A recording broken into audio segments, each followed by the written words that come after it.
Buenas tardes, mi nombre es Felipe Navarro y a continuación les presentaré mi proyecto de hormigón armado.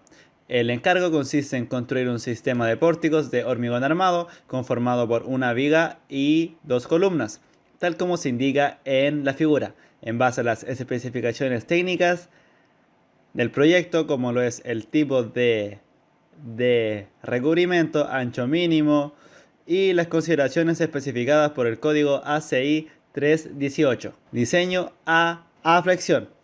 Lo primero que debemos hacer es identificar nuestras cargas y su respectiva mayoración para posteriormente realizar el cálculo del diagrama de esfuerzo y obtener así el momento máximo para el cual se diseñará. El siguiente paso es realizar el cálculo de cuantías, las cuales, como sabemos, corresponden a la relación entre el área de acero respecto al área de hormigón.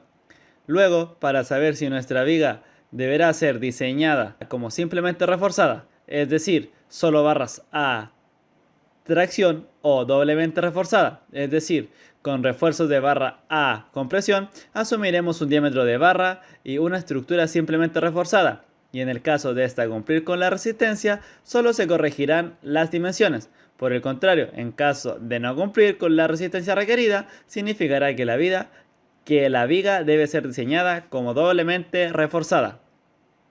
En este caso, asumiremos barras de 16 milímetros de diámetros dispuesta en una sola fila, la cual nos cumple.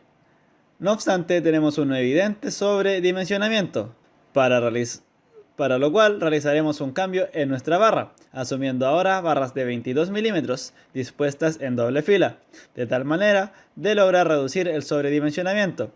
Repetimos los pasos y obtenemos un área de acero requerida de 21,76 centímetros cuadrados, el cual tendremos que elegir una combinación de diámetro y número de barras que logre disminuir el sobredimensionamiento, idealmente bajo un 10%. En este caso fue la combinación más acertada la de 6 barras de 22 milímetros dispuestas en doble fila, la cual nos da un sobredimensionamiento de 16 milímetros aproximadamente. Luego se procede a esquematizar nuestra viga con sus respectivas vistas transversal y longitudinal. Ahora se nos pide diseñar una viga con sus respectivos esquemas de deformación unitaria y diagrama de tensión. En el A se pide utilizar 6 barras de 28 milímetros y un área de acero de 36,95 centímetros cuadrados para una viga simplemente apoyada. En el B se pide utilizar 6 barras de 22 milímetros con un área de acero de 22,81 centímetros cuadrados para una viga en voladizo. Y en el C nos piden utilizar 6 barras de 28 milímetros con un área de refuerzo de 35 centímetros cuadrados para una viga que estuviera apoyada en una losa colaborante. Para esto, lo primero que hacemos en cada caso es calcular los parámetros correspondientes y luego esquematizar. Diseño a corte de la viga. Identificamos nuestros datos a utilizar y calculamos los diagramas de corte de la viga y su respectivo corte máximo. Como sabemos, en las vigas el corte máximo se produce idealmente en los apoyos o extremos, pero en realidad esto no pasa, por lo cual debemos calcular el corte a una distancia d y 3d. Luego calculamos el esfuerzo cortante del momento y el cortante del acero, y si este último nos da negativo, se procede al cálculo de armadura mínima. Luego elegimos nuestros estribos y verificamos si se cumple con el criterio de diseño o si es que es necesario realizar un cambio de sección. En este caso usaremos estribos de 12 milímetros separados a 25 centímetros entre ellos, y este cumple con los criterios de diseño, así que solo nos quedaría esquematizar nuestros estribos en la viga. En el enunciado también se nos pide realizar el esquema del tipo de fisura por corte y por flexión y calcular nuevos valores de corte, los cuales para el primer caso lo podemos ver a continuación con sus respectivas consideraciones. Diseño a flexo-compresión. Primero debemos asumir dimensiones tentativas y calcular el momento último, debido a que a pesar de no tener cargas perpendiculares al eje, sí tenemos una carga excéntrica, por lo cual necesitaremos armadura. Calculamos los parámetros para la cuantía y en base a nuestros datos buscamos el diagrama de interacción correspondiente, en este caso el número 18. Ubicamos nuestros parámetros obtenidos, en este caso nuestra cuantía nos da muy baja, por lo que es necesario aproximarla a 1%. Y finalmente, ya teniendo la cuantía, repetimos los pasos vistos anteriormente y calculamos el área de acero requerida y las barras a usar. En este caso usaremos 8 barras de 16 milímetros de diámetro distribuidas perimetralmente y esquematizamos. Para el caso de las preguntas, se nos pide nuevamente diseñar la columna, pero ahora considerando una cuantía máxima de 6%. Y en la otra pregunta se nos pide el diseño de la columna considerando el corte mínimo. Condiciones de servicio. Lo primero que debemos hacer es verificar las flechas y las deformaciones de nuestra estructura.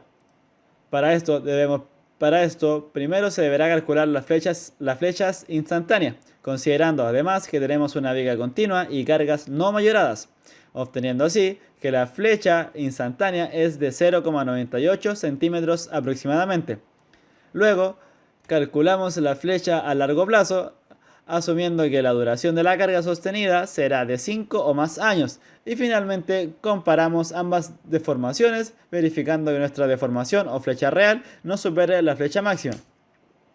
Detallamiento.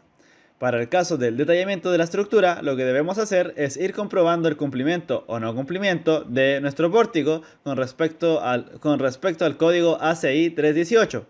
En base a comparativas sobre esfuerzo mínimo, espaciamiento, condiciones de gancho, sismos, condiciones de trabas, etc. De lo cual obtuvimos lo siguiente para nuestra estructura. Cubicación. Finalmente realizamos nuestra cubicación de fierros y hormigón necesario. Para el caso de los fierros de la viga y la columna, es necesario saber el diámetro, el largo y la cantidad a usar, además de considerar que los fierros a comprar son de un largo de 6 metros, por lo que para cubrir distancias mayores será necesario realizar un traslape de los fierros, y en el caso de los estribos necesitaremos conocer el diámetro, espaciamiento, largo unitario y largo a cubrir, y en base a esto podremos calcular cuántos estribos necesitaremos y el largo total necesario, donde finalmente, una vez obtenido todos los largos, podemos calcular el peso de la estructura como se muestra en el recuadro. Para el caso de la cubicación de hormigón, es necesario conocer el volumen de hormigón a usar, para lo cual solo usaremos sus dimensiones. Ahora, una vez obtenido el volumen de hormigón necesario, debemos calcular las cantidades de material para producir dicha cantidad. Es por eso que en base a la tabla calculamos la cantidad de cemento, gravilla, arena y agua para generar 1 metro cúbico. Y finalmente esto lo multiplicamos por nuestro volumen de hormigón a generar, que sería 3,84. Y así es como se obtienen las respectivas cantidades para generar dicha cantidad de hormigón. Bueno, muchas gracias por su atención, espero les haya quedado claro.